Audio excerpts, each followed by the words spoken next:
चलिए आज फिर पढ़ेंगे हम भारत में राष्ट्रवाद।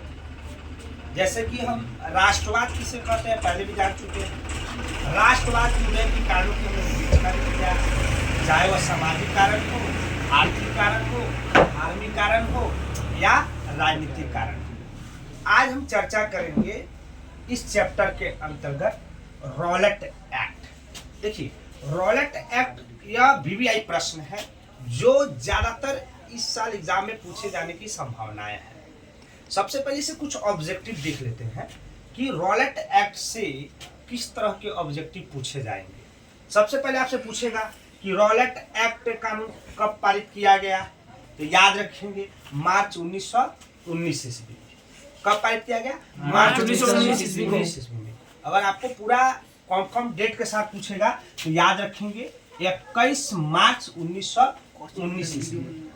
हम जानते हैं यहाँ से फिर एक ऑब्जेक्टिव पूछेगा कि रॉलेट एक्ट जो कानून बना था वह किसकी अध्यक्षता में बना था, तो याद रखेंगे सिडनी रॉलेट एक्ट की अध्यक्षता में इस कानून को पारित किया गया था।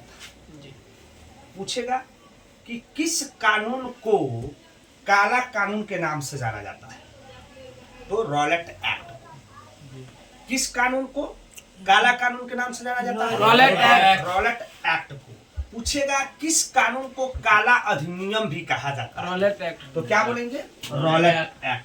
रॉलेट एक्ट को काला अधिनियम के नाम से भी हम जानते हैं। देखिए यह एक ऐसा कानून था जिसमें आप अपील भी नहीं कर सकते हैं, दलील भी नहीं कर सकते हैं।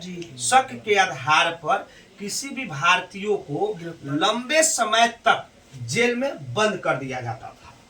और फिर आपसे पूछेगा कि इसका अंतिम परिणति क्या सामने आया उभर कर, तो जालियांवाला बाग हत्याकांड के रूप में हम देखते हैं। जैसे ही एक पंजाब के स्थानीय नेता थे सत्यपाल और किचलू को इस कानून के अंतर्गत जेल में बंद कर दिया गया, तो फिर एक जालियांवाला बाग हत्याकांड 13 अप्रैल 1919 के तहत आप पढ़ेंगे।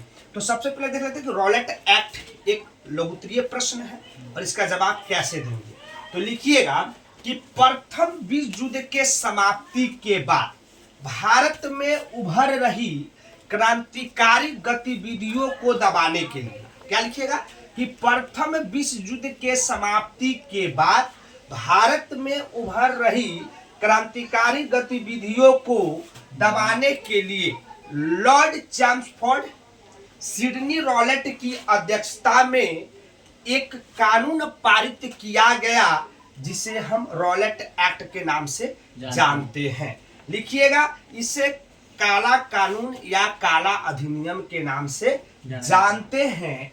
इस कानून के तहत नो अपील नो दलील के तहत बिना सुनवाई के किसी भी भारतीयों को लंबे समय तक जेल में बंद कर दिया जाता था। याद रखेंगे इस कानून के तहत नो अपील नो दलील के तहत बिना सुनवाई के लंबे समय तक किसी को भी जेल में डाला जा सकता था।